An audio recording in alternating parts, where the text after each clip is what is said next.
నమస్కారం. నా పేరు ఆర్. లోహితాక్ష్ రెడ్డి. నేను అరవింద సిబిఎస్ఈ స్కూల్లో 3వ తరగతి చదువుతున్నాను. నేను ఇవాళ చెప్పబోయే కథ పేరు తెనాలి రామ మరియు దొంగలు. ఒకరోజు తెనాలి రామ ఇంటికి వస్తుండగా తన ఇంటి పొలంలో చెట్లన్నీ వాడిపోవడం చూశాడు.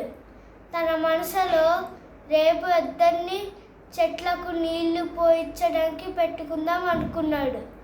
అప్పుడు తన పెరట్లో దొంగలుండడం చూశాడు. అప్పుడు తెనాలి రామ ఇంటి లోపలికి వెళ్ళి తన భార్యను పిలిచి, శారదా, మన వెండి బంగారం తీసుకొని ఒక పెట్టెలో పెట్టు అని చెప్పాడు. ఆ పెట్టెను తీసుకొని బావిలో పడేశారు. తెనాలి రామ ఇంటి లోపలికి వెళ్ళిపోయారు. దొంగలు గబగబా వచ్చి బావిలో ఉన్న నీళ్ళన్నీ బయటికి తోడేశారు. తెనాలి రామ అంతా తన కిటికీ నింటి చూస్తూ ఉన్నాడు. అప్పుడు చివరికి దొంగలకి ఆ పెట్టె దొరకద్ది. ఆ పెట్టెని బయటకి తీసి ఆ పెట్టెని తీస్తే బంగారు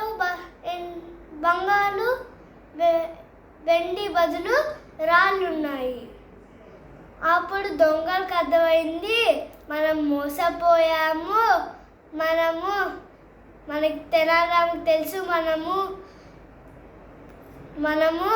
తెనాలి రామకు తెలుసు మనం ఇక్కడ ఉన్నామని, మనం ఇంకా వెళ్ళిపోవాలి అని చెప్పారు.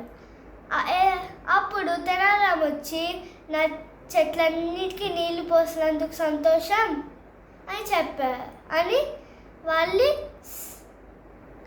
సిపాయిల్ని పిలిచి జైల్లో వేయించాడు.